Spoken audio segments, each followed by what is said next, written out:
The Road to Macstock and the Macstock Film Festival with Wally Cherwinski. This is MacVoices. This edition of MacVoices is supported by MacVoices Live, our weekly live panel discussion of what is going on in the Apple space as well as the larger tech world and how it is impacting you. Join us live at 8 p.m. Eastern, 5 p.m. Pacific, or whatever time that is wherever you are, at youtube.com/MacVoicesTV, and participate in the chat, or catch the edited and segmented versions of the show on the regular MacVoices channels and feeds. Welcome to MacVoices. This is the talk of the Apple community, and I'm Chuck Joyner. Folks, we are on the road to Macstock Conference and Expo in Crystal Lake, Illinois in July. I'm going to be there. A lot of our friends are going to be there. I want you there. So please, MacstockConferenceandExpo.com. Check it out. Get all the information. At the end of the show, we'll have a way for you to save a little bit of money on attending. But please, plan to make that trip. One of the highlights of the last several Macstocks has been the Macstock Movie Festival. I guess sometimes it's been an iMovie festival, sometimes it's just been the Film Fest. So it's featured videos from attendees that attendees create and submit for review and commentary by Mr. Wally Cherwinski, since he is the host of the Macstock Film Festival. And so I wanted to make sure we got Wally on here so he can talk to you about submitting videos for the Macstock Film Festival and why you should. Wally, it's great to see you, as always. Thanks for being here. Chuck, thank you. And hey, we're back on the road to Macstock, one of the best times of the year. So yeah, I'm delighted. Yeah, we say it over and over every time we have one of the presenters or anyone who's been there before, that it's arguably the best weekend of the year because we get to see old friends, make new friends, talk tech, and learn a lot of things from a lot of really interesting people. Yeah, so we're going to stage another Macstock Short Film Fest again, and looking forward to that. The word short, I think, is important because they're not feature-length movies. They're short films, short videos prepared by people who come to Macstock. So if you've been to Macstock before, you know this, but if you haven't, the idea is, in addition to the formal presentations from our speakers, anyone who attends this year also gets a chance to show something of their own on the big screen at Macstock. It struck me a few years back that there are so many interesting and creative folks who come to Macstock. Wouldn't it be fun to have them be part of the show too? So really, it's grassroots movies at their very best. That's an interesting phrase, grassroots movies. But having seen some of the submissions, it's a perfect description. Yeah, and you know what I like about the idea is that we get to know people who are there a little bit better through the videos that they show. After all, Macstock is all about the community. Great people, and I love to hear them talk about their movies, why they picked a subject, how they shot it, some of the tricks they use, things like that. And the best part is that you certainly don't have to be a video pro to submit something. And I hope that anyone coming to Macstock will think about giving it a shot. Remember, they're meant to be short movies, only a minute or two, so they shouldn't be too hard to make. And I got to stress this, it's not a contest. There's no judging. It's just pure fun and entertainment. Wally, I've learned so much from you in your commentary about video, in your writings, participating in projects with you, and I really do value the idea that the ideas you bring, that the tips you bring, because as you say, it's short. I've also been so impressed by the people who have submitted things.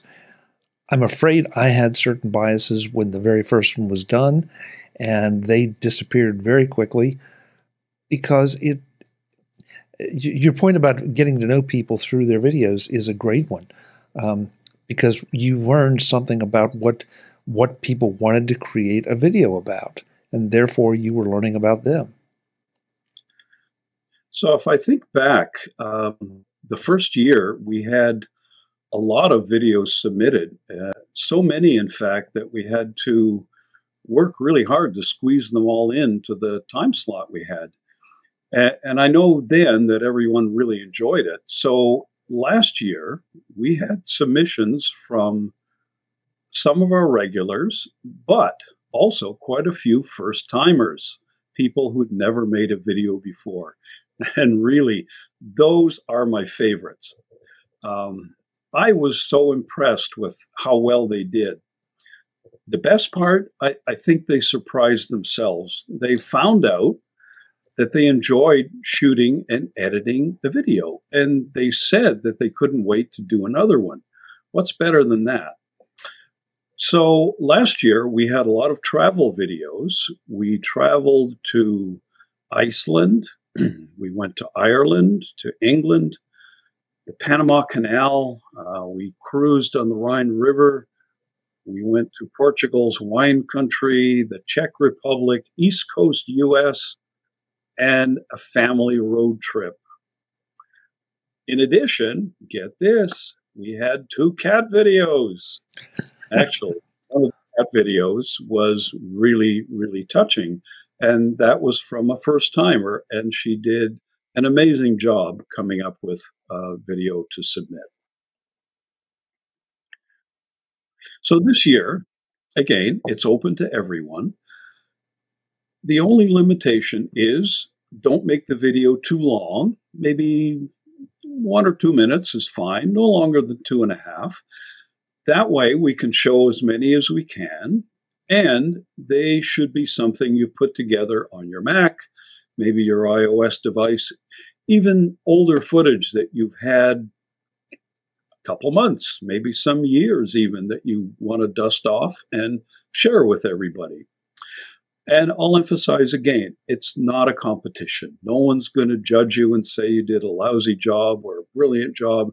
There won't be awards. There won't be a best director or best animated screenplay or any of that stuff.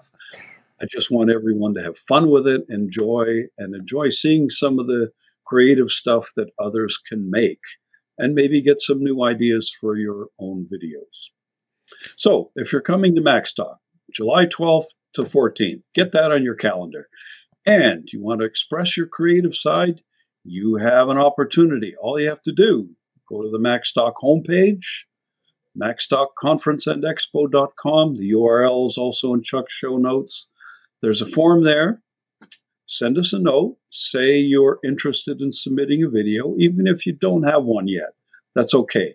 Just let us know that you're thinking about it and you want to do it, and we'll save you a spot.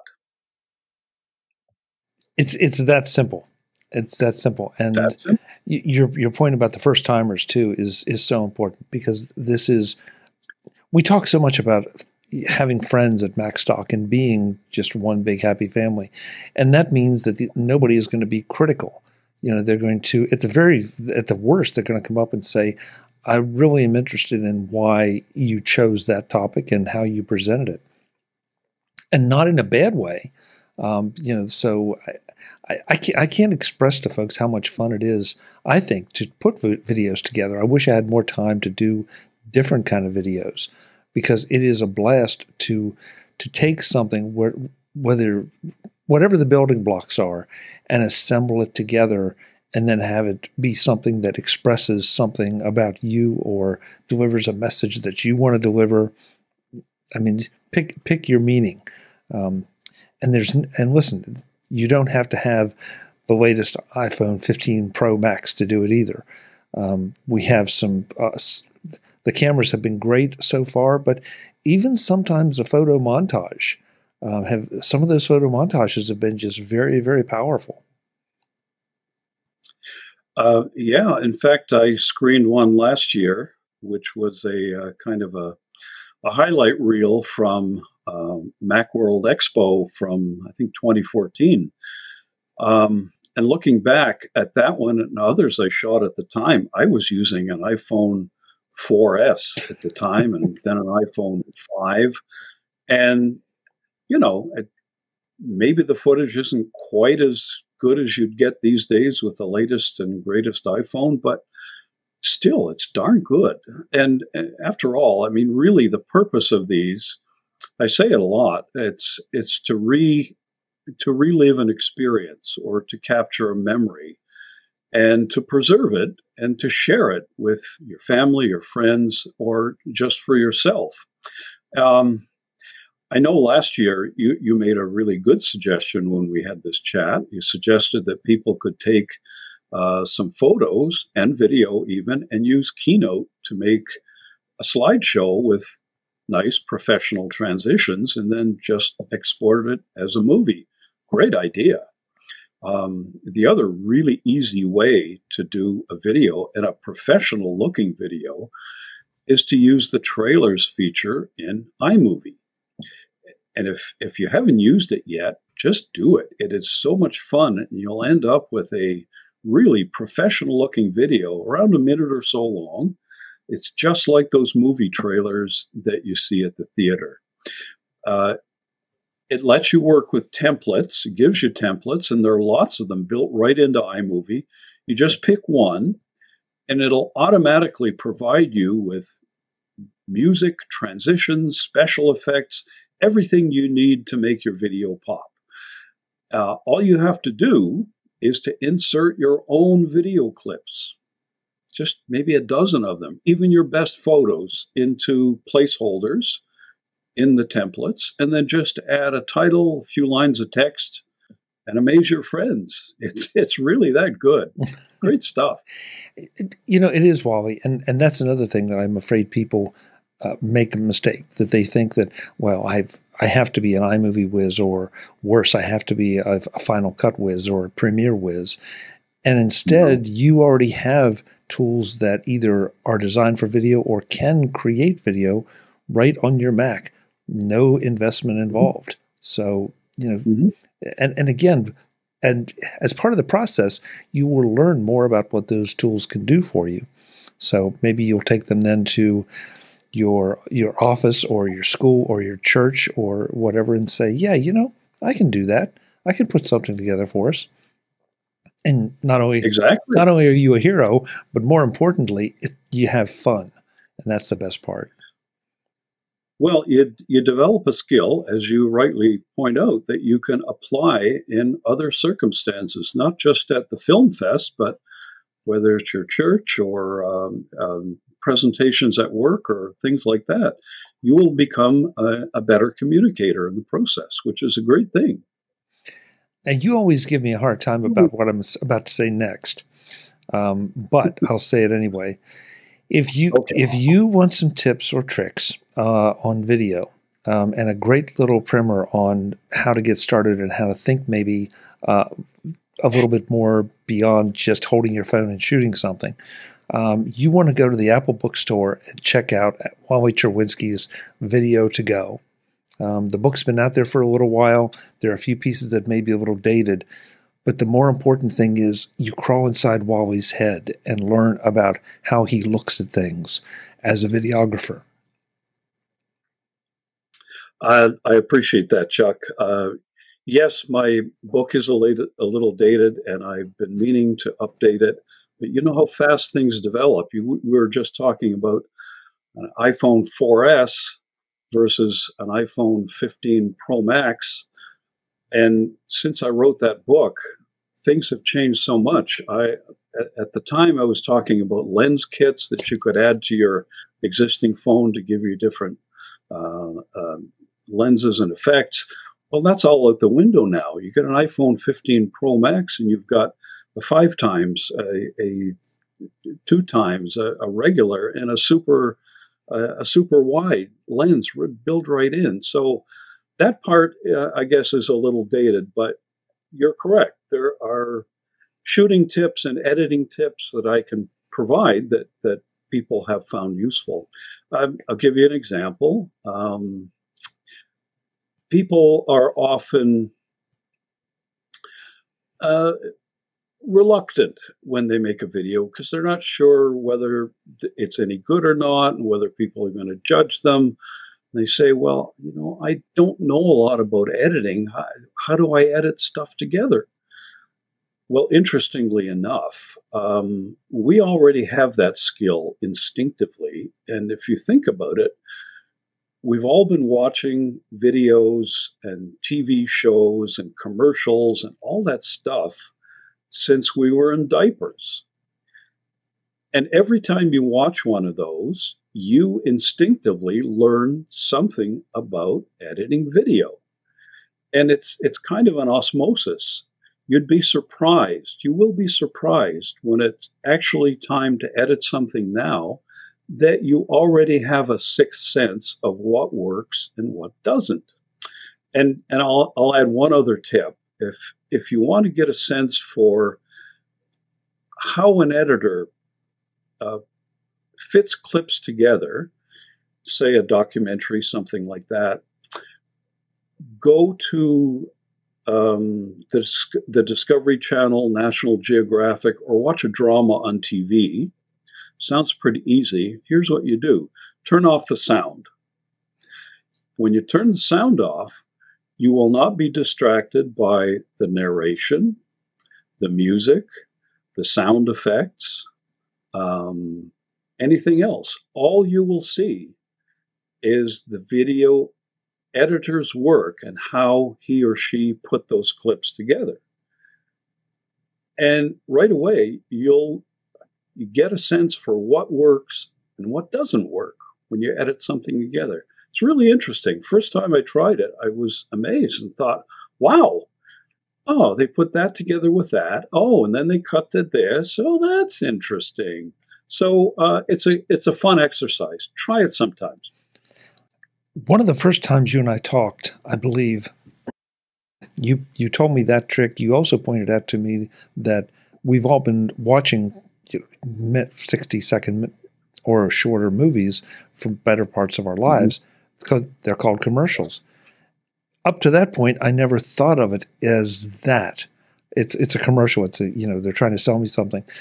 But if you start to look at a commercial as a way they're trying to communicate a message, obviously part of the message is buy this. But if you step back beyond that, why do you want to buy it? Then you start to understand maybe how you can communicate things in very short order. You don't have to do lengthy scripts or anything. You can just deliver the message and head for the hills. Yeah, talking about advertising, the ads these days, it used to be an advertisement on TV was a minute long. Then they went down to 30 seconds and then 15 seconds. And now there are pop-ups and on-screen effects and things like that. But when you see those, even the short ads, how many clips there are packed into that 15-second ad? There are so many, you can't count them because the editing and the cutting is so fast. But in a way, a lot of it is subliminal. We still get that message across.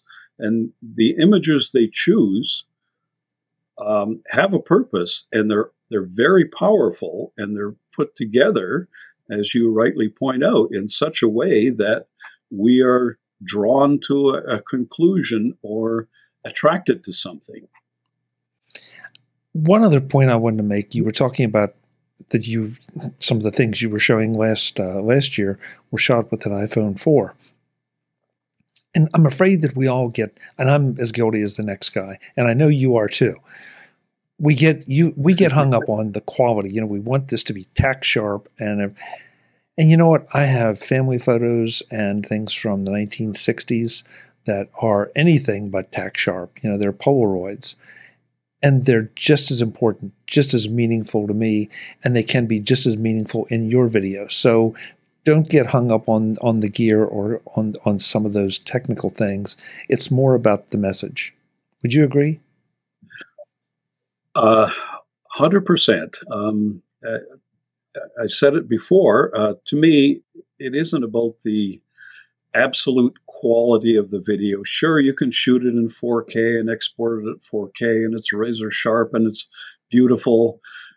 But really, you are, and I'm not, and most people aren't, really professional photographers or camera people. They have equipment that I couldn't possibly afford. But the equipment you have in your pocket or your purse is so good now, and it's getting better all the time. It's more than good enough to capture things these days. And even the slides you have or the pictures you have that are archival, family history, or holidays a decade ago, they, to me, they are memories. Every one of those is a memory, and it's a special memory. And putting them together in a video brings them to life in a different way that a photo doesn't. When you think about it, a photo is static. It doesn't do anything. It doesn't move. It gives you an emotion. It is a memory. It's a wonderful memory. And I love taking photos, especially when I travel. I don't bring back souvenirs. I bring back photos and videos when I travel, and they are the most precious things to me because they are the memories of where I was, what I did, and what I experienced. So even old, non-sharp photos can bring back those emotions. And when I talked about photos being static, you can give them life and you can give them another dimension by animating them. Ken Burns effect. We've all talked about the Ken Burns effect. I don't think it's a mystery now to people. They know what that means. Static photos that have some motion on them. Well, do that kind of thing. Make a video even with photos that aren't the highest of quality. And you will add so much to the memories that you can create doing something like that. Great point. Great point. And with, as you said, with iMovie and the templates, it's a piece of cake. Yeah, yeah. We make it sound so easy. It isn't absolutely easy, but it is so much fun. And once you get engrossed in it, I can lose hours at a time sitting editing stuff, and I can look up and say, "Oh, wait a minute! Oh, it's 7 o'clock in the evening. Where did my afternoon go?" People might not be quite as captivated as that, but it really is fun. Once you get into it, it is a lot of fun. And you can actually see something that you're creating in front of you. And it's coming to life. You're adding some sound effects, maybe some music, and all of a sudden it has a life that wasn't there before. And that's really rewarding. While you remind me of a couple things that just the idea that, I mean, because I get hooked the same way. You have a project, you have the video clips, you decide to put this transition on. Maybe I'll try the other one. Okay, which one do I like better? Do I like this? And then if I zoom this a little bit, or if I put the Ken Burns over here, what does that do to the transition? The combinations aren't quite infinite, but there are enough of them, and that's where I think a lot of folks get hooked into, I want to make this, I want to have different looks, and therefore I need to play with it. And you're right, then all of a sudden it's 2 a.m. Interestingly enough, the person who finally gets to see your finished product probably would not notice the difference between the 18 different transitions that you considered using. They're happy with whatever one you chose. You, on the other hand, as the creator of the video, have a vested interest. So, of course, you want to make it as good as it possibly can be. And you do get hooked and you do get drawn in. And there you go. Minutes, hours, days can go by. And you're still not happy with. I look at videos after I've done a video. I look at it and I see all the mistakes. I don't necessarily see all the good things, even though there are good things. My eye immediately goes to the mistakes, and I say, "Oh, I have to fix that one, or I have to make that part of it better. So I wait a couple days, I open it again, and I do some tweaking and try it again. The key is you have to let a little time go by. That settles your mind a little bit. But interesting, after I've done that, I won't look at some of those videos for a long, long time. And when you finally do look at one, maybe a month, even a year later,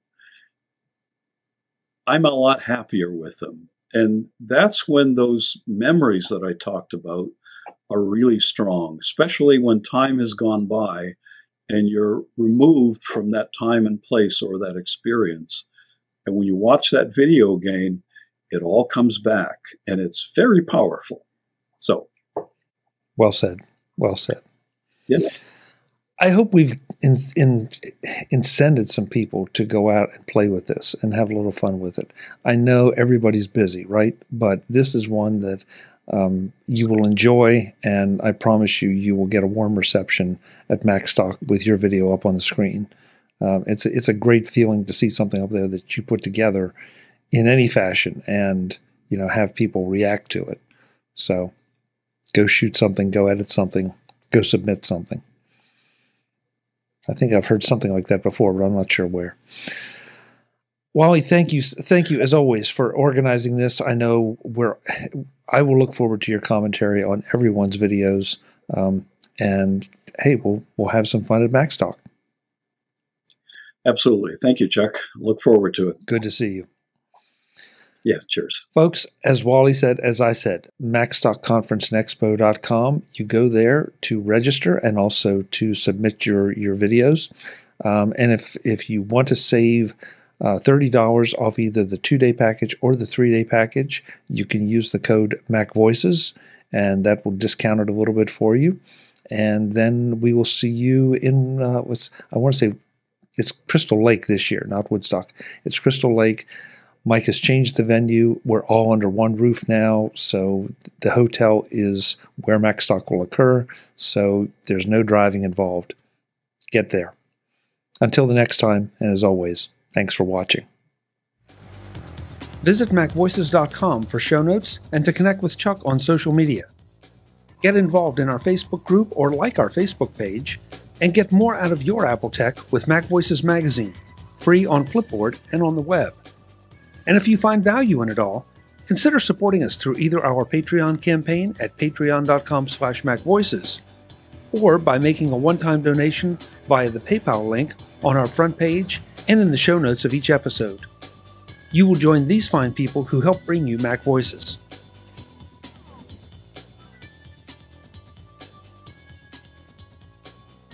Advertising handled by Backbeat Media at backbeatmedia.com. Bandwidth provided by CashFly at cashfly.com.